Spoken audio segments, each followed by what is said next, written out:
Y bueno, doy la bienvenida a la maestra Maribel Cervantes Guerrero, quien es secretaria de Seguridad Ciudadana del Estado de México y quien viene al estudio a platicar precisamente pues, de estos datos, de estos índices y el trabajo que se está haciendo. Déjala tranquila, dice tu playera el día de hoy. Muy buenos días, secretaria. Gracias, Mónica. Muy buenos días. Gracias por la invitación. Pues sí, en efecto voy a hacer un resumen muy rápido. Al inicio de esta presente administración, el Estado de México registraba un alto índice delictivo, lo acabamos de ver. Los delitos que más aquejaban era el robo en todas sus modalidades, principalmente el robo de vehículos. Éramos primer lugar. A partir desde el inicio de la administración emprendimos un programa, una estrategia muy fuerte para combatir todos los delitos, en particular el robo de vehículos. A esta fecha hemos logrado un descenso del más o menos 12%. ¿Qué hicimos?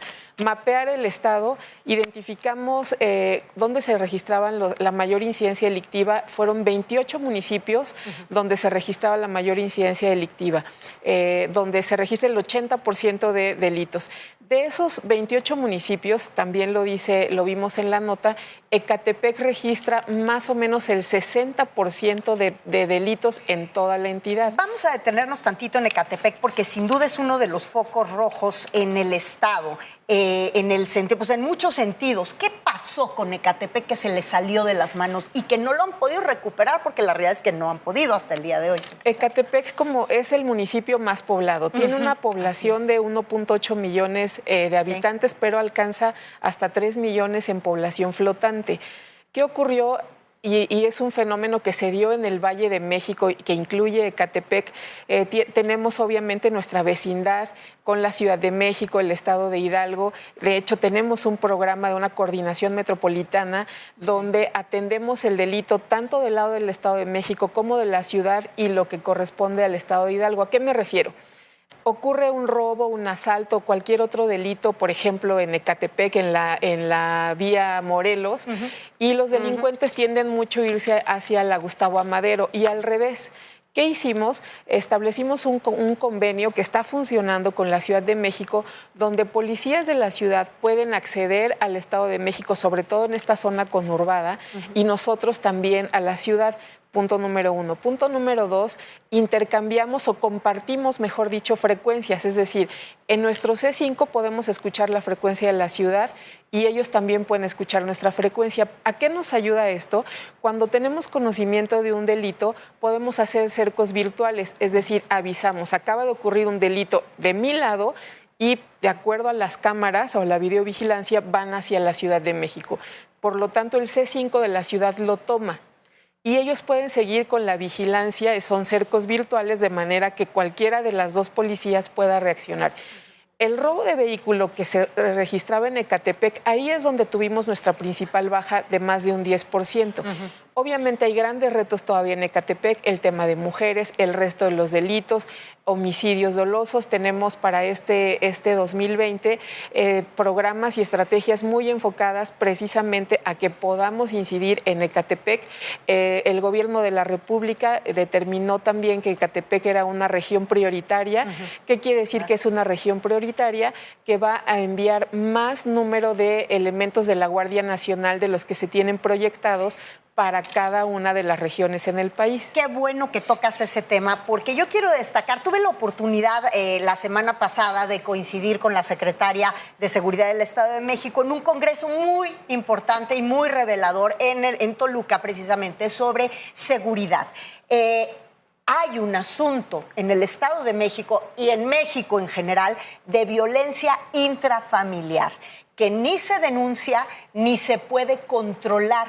Alguien de los expertos en este congreso hablaba de que se elevan los patrullajes, se eleva el número de policías y de elementos de la Guardia Nacional, de la Policía Municipal, de la Policía Estatal, en torno a evitar este tipo de violencia contra las mujeres, pero las mujeres siguen siendo matadas adentro de su casa por sus parejas. Así es, y es un gran punto el que tocas, Mónica.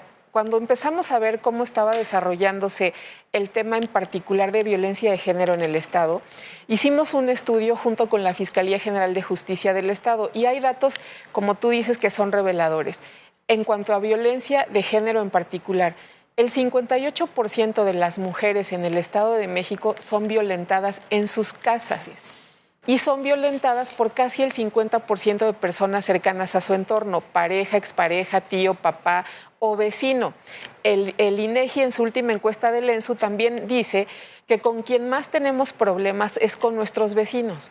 Entonces, si te das cuenta, todo está reducido a nuestro primer círculo. Así es. Lo que nosotros decimos es, ¿qué tenemos que hacer? Porque las mujeres están en el que debería ser su lugar seguro, está siendo el lugar más inseguro para ellas. Hay dos cosas que la gente, y con toda la razón, se queja de la autoridad, de dos figuras en particular.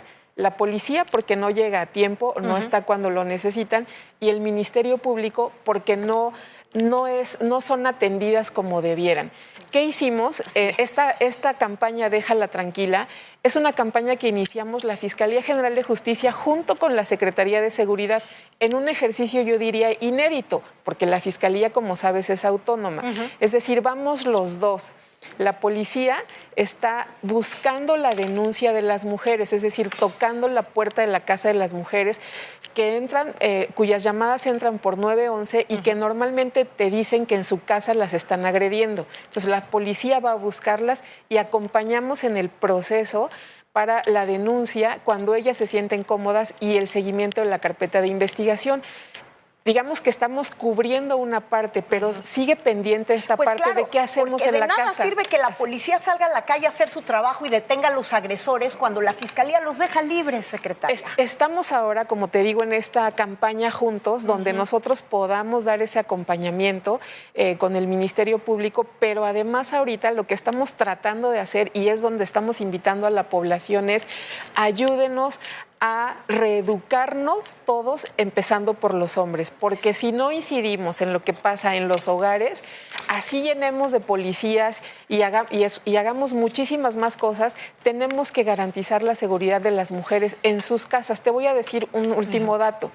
De acuerdo con las carpetas de investigación en la Fiscalía, en otro estudio que hicimos, encontramos, y esto es para feminicidios en particular, encontramos que las mujeres empiezan a tener conciencia clara de que están siendo agredidas a partir de los 15 años. O sea, a partir de esa edad, que son las niñas adolescentes, empiezan a entender que algo está ocurriendo, que las están agrediendo. O que lo que le están haciendo es violencia, es normal, porque muchas veces están siendo violentadas, aceptan la violencia y ni siquiera saben por qué es normal. Pero el problema es cuando vimos las carpetas de investigación con la Fiscalía, las mujeres en el Estado de México están siendo muertas entre los 20 y 30 años, o siendo asesinadas entre los 20 y 30 años. Cuando las niñas, con un ejercicio que hicimos en escuelas, nos dijeron y vimos que tienen más conciencia o se dan cuenta que están siendo violentadas, dijeron que están dispuestas a hablar en este periodo como de 5 años. Es ahí donde tenemos que trabajar, porque te fijas, las matan entre 20 y 30. Ellas empiezan a darse cuenta, digamos, y además estar dispuestas a hablar. Pero ni la familia, ni la escuela, ni nadie lo advierte ni hace nada. O sea, tenemos 5 años en los que hay que trabajar y mucho antes, obviamente, desde que son niñas. Pero me refiero cuando empiezan a hablar del tema o están dispuestas a hablar del tema e incluso a denunciar.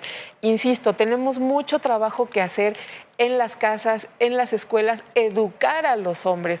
Hay que cuidar a las mujeres, pero también tenemos que educar a los hombres y quitar esta cultura machista, misógina, estos conceptos de patriarcalización que no nos están haciendo bien. Entonces, trabajar de ese lado en prevención, que es lo que tuviste la semana pasada en Toluca, y obviamente seguir trabajando en todo lo que tiene que ver con patrullajes, con cuidarlas, con dar respuesta, con que la policía haga su trabajo, el Ministerio Público haga su trabajo. Es decir, es un trabajo de todos. Me queda pendiente un tema porque nos ha comido el tiempo, secretaria, pero yo te quiero pedir que dejemos hecho el compromiso de que el tema sobre la seguridad o inseguridad en el transporte público, que es de lo que más les pega a las mujeres, a hombres y mujeres en el Estado de México y en la frontera del Estado de México con la Ciudad de México, lo hagamos adentro de una unidad de transporte público en el Estado de México. ¿Quedamos con ese compromiso? Así es, con mucho gusto y regreso cuando tú quieras y hablamos de lo que tú quieras. Muchísimas gracias, secretaria, Mónica, por estar con nosotros Muchas el día gracias. de hoy. La maestra Maribel Cervantes, secretaria de Seguridad